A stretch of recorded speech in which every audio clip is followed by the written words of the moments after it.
Welcome to the CBIA BizCast. I'm your host, Ali Warshavsky, and today on our podcast, we have CBIA's very own Vice President of Public Policy, Eric Gjede. We are right in the thick of the legislative session. I know you probably have the exact amount of days left in your head, but we have some bills to discuss here, Eric. One called Captive Audience and one that addresses the Unemployment Trust Fund.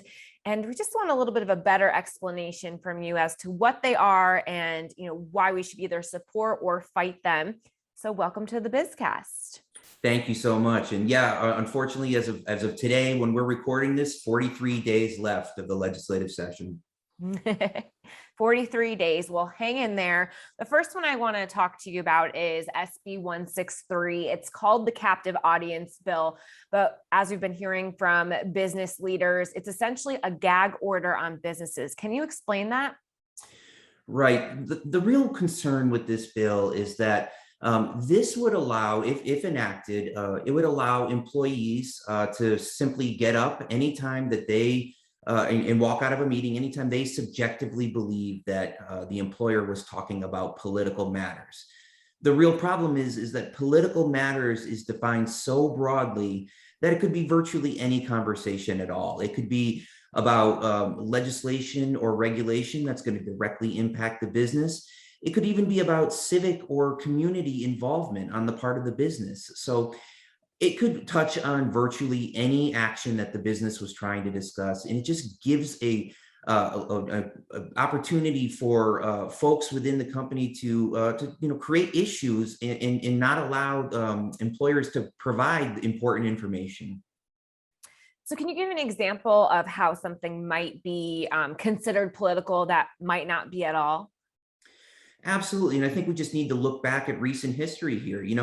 Just a short few months ago, the government was relying on the business community to provide information about vaccines and the importance of mask policies and vaccine policies that they had. All of this certainly could have been deemed political, and many did view it that way. And to allow people to simply walk up and leave when trying to explain these important policies just undermines everyone's safety. And it undermines the provision of important information that helps keep the businesses working, moving forward, and continuing to grow and provide jobs. Yeah, it'd be interesting to see if it did make it to HR, if this passed, who decides whether or not the discussion was political, right? Who has the right to decide? And there is another bill, 318, which you said is very similar, if not the exact same bill with a little bit different language. That's correct. Senate Bill 163 is a Judiciary Committee bill. Senate Bill 318 is a Labor Committee bill. They have different titles, but otherwise they are the exact same language. So two committees are doing their best to undermine the ability of businesses to have open, honest conversations with their employees. This bill has come up many times in the legislation, legislative session. What makes this one this year different? Is it the language? Well, it's funny you asked that. And yes, this bill has been around for many years. In fact, back in 2011, it was debated on the House floor for more than 10 hours. And then Attorney General George Jepsen at the time came out and he issued an informal opinion saying he believed that this is preempted by federal law, specifically the National Labor Relations Act, which governs the discussion of working conditions in the workplace. So then it did come back in 2018, I believe it was, and again, Attorney General Jepsen issued a formal opinion on the matter, and that again put the issue to bed.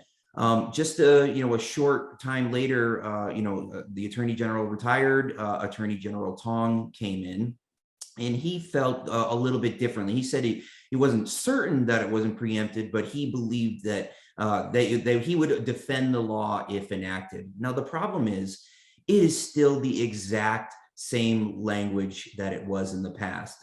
It sort of reminds me of the kindergarten test where you have to put pictures in order to tell a story. The only difference between the bill back with Attorney General Jepsen and Attorney General Tong is that some of the passages were just moved around within a paragraph. But again, we have an article on CBIA.com, and it demonstrates the fact that the language is exactly the same, word for word, period for period. Now, we've heard obviously this could just be complicated in the office with what is political, what's not. Why would people want to support this? What is the other side's push for this to become law, or why, I should say? Well, this is really something that has been pushed for a long time by organized labor, and it's an effort to, in their words, stop anti-organizing efforts, or stop organizing efforts within the workplace. The problem is that is very clearly preempted by law. So they've added all these other things in order to help, evade some of the scrutiny around it. So that's really what's behind it. But they're talking about this as if employers are locking employees into rooms and harassing them with their viewpoints and exposing them to very politically charged speech, which is simply not the case. And also that is already prevented from happening, or excuse me, illegal. You cannot engage in that type of harassing and intimidation in the workplace without running afoul of the law. So this is attempting, or in their words, to cure something that is already prevented. So if this bill is passed, how could it negatively affect Connecticut businesses and the economy? I think the biggest problem here is that this is going to really inhibit the ability of businesses to have honest, open conversations with employees about very important matters. There always is going to be the fear that somebody will walk out of a meeting, and then any corrective action or any efforts to circle back to that employee is just going to give standing for a civil action. And obviously that's not something that any business wants to deal with. It's going to continue to impede morale, that type of thing. So, again, in the other, what are we doing here trying to silence the business community with, not putting any sort of restrictions on labor or any other groups? We're just attempting to silence one group of interests.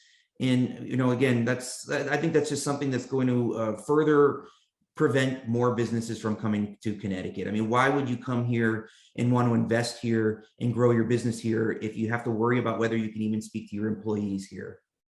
Or face the potential lawsuit, right? If you Right. do. So let's switch gears now and talk about HB 5003, an act concerning the Unemployment Trust Fund. The Unemployment Fund debt is one of the number of challenges facing employers right now. What would this particular bill do?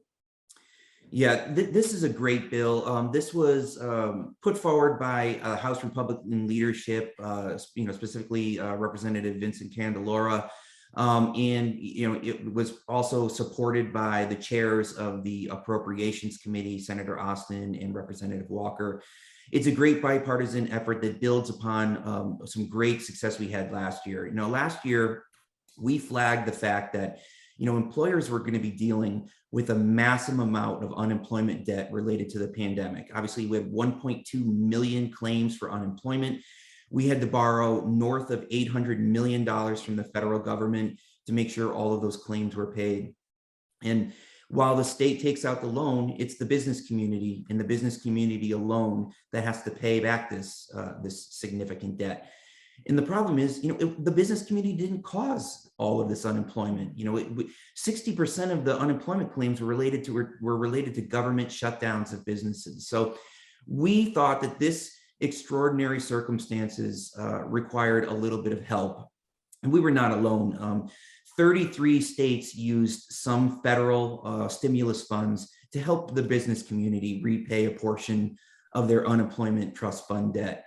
So a lot of states were doing this. Connecticut happened to be one of them, and we were very happy that $155 million were used of ARPA funds to address this debt.